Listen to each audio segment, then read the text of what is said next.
It's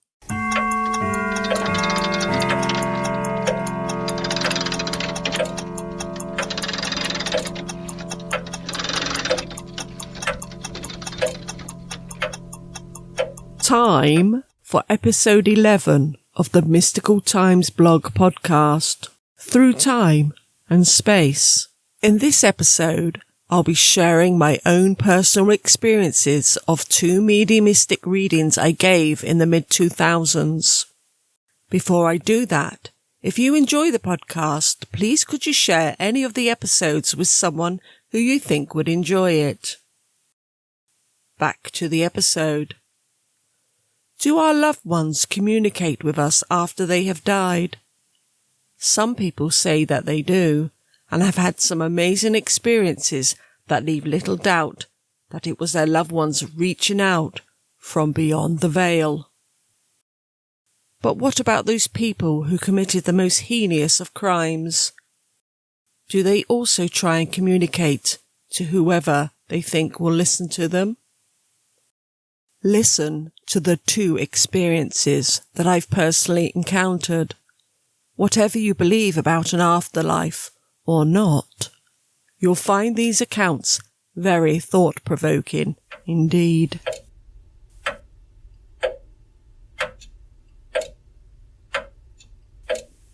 As if by magic, it appeared. When I was over in the US back in the mid-2000s, I would get requests from people wanting to have a mediumistic reading from me.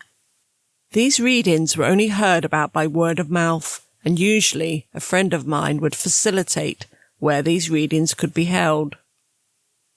For this particular reading, it was given in a business school and in an empty room.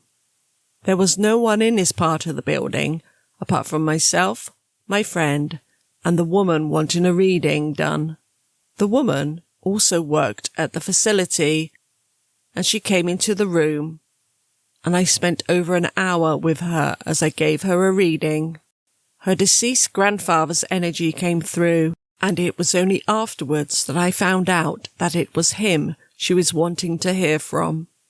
To further validate her reading, she asked me to give her grandfather's name, and I was able to correctly give her that. She was crying at the end of her reading and said she was very grateful for all the information that the reading was able to give her. She then returned to her office, and I stayed in the room where I had given the reading, so I could relax after giving such an emotional reading. It was just minutes after the lady had gone back to her office when she come back into the room, quite animated and holding up a photograph.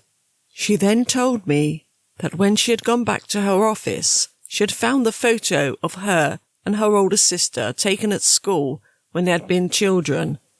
It had been placed just on top of her keyboard. She said there had only been 2 copies of the photo, one for her parents and one for one set of grandparents.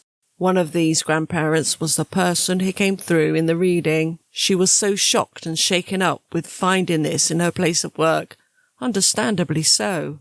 At the time, I didn't really know about apports, but finding out what they were, then this certainly was what happened with this photo. An apport is an alleged transference of a physical object from one place to another. From where, it's mostly unknown, as we only usually discover the object after it has arrived. Some people, when doing a séance or other methods of connecting to the spiritual or paranormal world, can also ask for an object to appear, and there are many cases of that happening. Cases of poltergeist activity can also bring about apports too.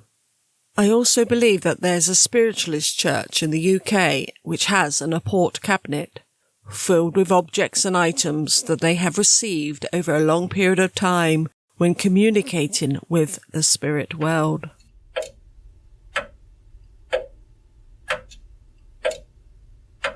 The terrifying dream encounter. When I was given mediumistic readings, I would often get asked to do readings via email or Skype. Someone had asked if I would look at a photograph via email and give a reading from it over Skype. It was agreed that I'd only look at the photograph once I connected with this person for the Skype session. The only thing I was told about this photograph was that it was the lady's grandparents, and that was it. So at the agreed date and time, we spoke to each other over Skype, and I opened the photograph. It indeed was a photograph of two sets of grandparents in black and white. The reading from the photograph went very well, and the person receiving the reading was very happy with what she had heard. As with all readings I would give, I reminded the person if they had any further questions or wanted to confirm anything that they were unsure of in the reading, I would be more than happy to assist where I could. I also mentioned that sometimes I will have dreams pertaining to the reading, so I would also pass those on. It was later that night, as I slept, I dreamt I was being invited onto a chat show set, very American in its style. Think of the Murph Griffin show. I was very conscious in the dream, and I looked beyond the razzle and dazzle of the set, and I saw a figure of a man who was dressed in a black tuxedo suit. As I looked at his face, I found myself staring into the eyes of the serial killer, Ted Bundy. He had a very wielding charm as he took a bow while smiling. It was a mocking smile. He then put out his left hand as if to guide me towards a black leather chair that had a spotlight shining onto it. I could feel the hate and anger behind his fake charm and intense stare, and felt myself recoiling, so much so that I woke up, gasping for breath. It left me with a really horrible feeling, and whilst I didn't know too much about him at the time, I knew he had killed many females in the US, but I didn't know the finer details of his despicable crimes. The next day, I reluctantly emailed the person whom I'd given a reading to the night before. I remember apologising for bringing up my dream, but apart from making me feel disgusted about having someone like Ted Bundy enter my dreams, I wondered if she perhaps knew why I had dreamt about this killer. In her email reply, she said it was her turn to apologise to me, as it was then that she informed me that one of her grandmothers in the photograph had been friends with Ted Bundy's mother. Her grandmother was in a ladies' group in Washington who would lunch together, and one of these ladies was Ted Bundy's mother. In this luncheon ladies' group, no one brought up the subject of Bundy to his mother. Apparently, it was never openly acknowledged within the group of what Bundy had been accused of or his being sentenced to death. So it was a connection, but never one I'd have ever imagined. That dream still affects me to this day, as there was something so controlling and cruel about Bundy's energy. Him appearing in the guise of someone looking like a chat show host was manipulative and controlling, as it made it look like he wanted to interview me, but it was literally all show.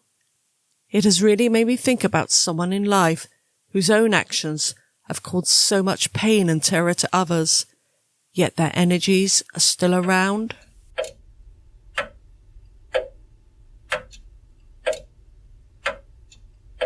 And that's all for this episode, and I do hope you enjoyed listening to 2 of my personal experiences. Don't forget, if you've had a spooky experience, then I want to hear it. You can email me at mysticaltimesblog@gmail.com. For the next episode, I'll be sharing some weird and strange hauntings. Till next time.